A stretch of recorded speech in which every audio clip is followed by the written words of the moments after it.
ಇನ್ ಲಕ್ಷ್ಮಮ್ಮ ಚಾಮಮ್ಮ ಅವರು ನವೀನ್ ಸಜ್ಜು ಅವ್ರಿಗೆ ಹೆಂಗ್ ಸಿಕ್ಕಿದ್ರು? ಯಾಕಂದ್ರೆ ನವೀನ್ ಸಜ್ಜು ಅವ್ರು ಇಂಥ ಹುಡುಕಾಟದಲ್ಲಿ ಇರ್ತಾರೆ, ಈ ತರ ಸಾಂಗ್ಸು ಈ ತರ ಹಾಡೋರು. ಹೆಂಗಿತ್ತು ನೀವು ಅಪ್ರೋಚ್ ಮಾಡಿದಾಗ? ಫಸ್ಟ್ ಇಲ್ಲ ನನ್ನ ಕೈಲಾಗಲ್ಲ ಅಂದಿದ್ರು. ಆಗಲ್ಲ ಅಂದಿದ್ರು.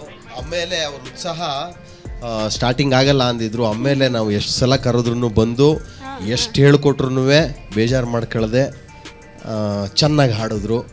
ಪದೇ ಪದೇ. ಯಾಕೆ ಅಂದರೆ ಅವರು ಸಾಹಿತ್ಯ ಬೇರೆ, ಟ್ಯೂನ್ ಬೇರೆ. ಅವ್ರನ್ನ ಬಿಡಿ ಅಂದ್ರೆ ಚೆನ್ನಾಗಿ ಆಡ್ತಾರೆ. ಬಟ್ ಇಲ್ಲ ನಮ್ಮೂರು ಶ್ರೀರಂಗಪಟ್ಟಣ ತಾಲೂಕು ಬಳ್ಳೆಕೆರೆ, ಮಂಡ್ಯ ಜಿಲ್ಲೆ. ಇವ್ರದ್ದು HD ಕೋಟೆ ಹಿರೇನಂದಿ. ನಿಮ್ಗೆ ಇವ್ರು ಪರಿಚಯ ಇದ್ರ ಮುಂಚೆ? ಇಲ್ಲ ಗೊತ್ತೇ ಇರಲಿಲ್ಲ ಇವರು. ಆಮೇಲೆ ನಾವು ಮಾತಾಡ್ಸಾದ್ಮೇಲೆ ಅಮ್ಮ ಅವರ ಮೊಮ್ಮಕ್ಳು ಹೇಳವ್ರೆ, ಅಮ್ಮ ಅವರು ಬಿಗ್ ಬಾಸ್ ಅಲ್ಲಿ ಇದ್ರು ಕಣಮ್ಮ, ಹಾಡು ಹೇಳವ್ರೆ ಕಣಮ್ಮ ಅಂತ. ಸೊ ಹೋಗಿ ಮಕ್ಳ ಹತ್ರ ಎಲ್ಲ ಕೇಳಿದ್ರ ಹಿಂಗ್ ಹಾಡದ ಅಂತ? ಆದ್ರಲ್ಲ ಅವಾಗ ಇವ್ರು ಎಲ್ಲಿದ್ರು ಅಂತ ಕೇಳಿದಾಗ ಬಿಗ್ ಬಾಸ್ ಬರ್ತಿದ್ರು, ಅಲ್ಲಿ ಇಲ್ಲಿ ಎಲ್ಲ ನೋಡಿದ್ನು. ಇನ್ನೊಂದು ಕಾರ್ಯಕ್ರಮ ಮಾಡಿದ್ರು, ಹಳ್ಳಿ ಕಾರ್ಯಕ್ರಮ ಎಲ್ಲ ಮಾಡಿದ್ರಲ್ಲ, ಅವಾಗ ನೋಡಿದ್ನು. ಇವರೇ ಸರ್ಜು ಮಕ್ಳು ಹೇಳಿದ್ರು ಪರವಾಗಿಲ್ಲ ಹಾಡಿ. ನಮ್ಮ ಬಳಿಯೇ ನಮ್ಮ ಅಕ್ಕ ಎಲ್ಲ ಹೇಳಿದ್ರು, ಎಲ್ಲಾರು ಹೇಳಿದ್ರು. ನೀವೀಗ ಮನೇಲಿ ಕೆಲಸ ಮಾಡೋವಾಗ, ಗದ್ದೆ ಕೆಲಸ ಮಾಡುವಾಗೆಲ್ಲ ಹಾಡು ಹಾಡ್ತಿರ್ತೀರ? ಯಾವಾಗ್ಲೂ ಹಾಡೆ.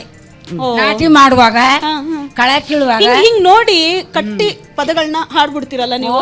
ಈಗ ಇಲ್ಲೆಲ್ಲ ಜನ ನೋಡ್ತಿದ್ದೀರಲ್ಲ, ಒಂದ್ ಹಾಡ್ ಕಟ್ಟಿ ಹೇಳ್ಬಿಡಿ ನೋಡುವ. ಪಿಕ್ಚರ್ಗೆ ಹೋಗಮ್ಮ ಬನ್ನಿ, ಸಿನಿಮಾಕ್ ಹೋಗ ಬನ್ನಿ, ಚೀಟಿ ಹಾಕ ಬನ್ನಿ, ಸಿನಿಮಾನಲ್ಲಿರುವ ನವೀನ್ ನೋಡಕ್ ಹೋಗ ಬನ್ನಿ, ಪಿಕ್ಚರ್ಗೆ ಹೋಗ ಬನ್ನಿ, ಚೀಟಿ ಹಾಕ ಬನ್ನಿ, ಬನ್ನಿ, ಪಿಕ್ಚರಲ್ಲಿರುವ ರಾಜಕುಮಾರನ ನೋಡಕ್ ಹೋಗ ಬನ್ನಿ. ಇರ್ಲಿ, ಇಬ್ಬರು ಹೀರೋಗಳು ಅಲ್ವಾ? ಹಂಗ ನವೀನ ಎಲ್ಲರಿಗೂ ಬೇಕು. ಬೆದರ್ಬಿಟ್ಟು ಅಂಕಲಿಟ್ಟು.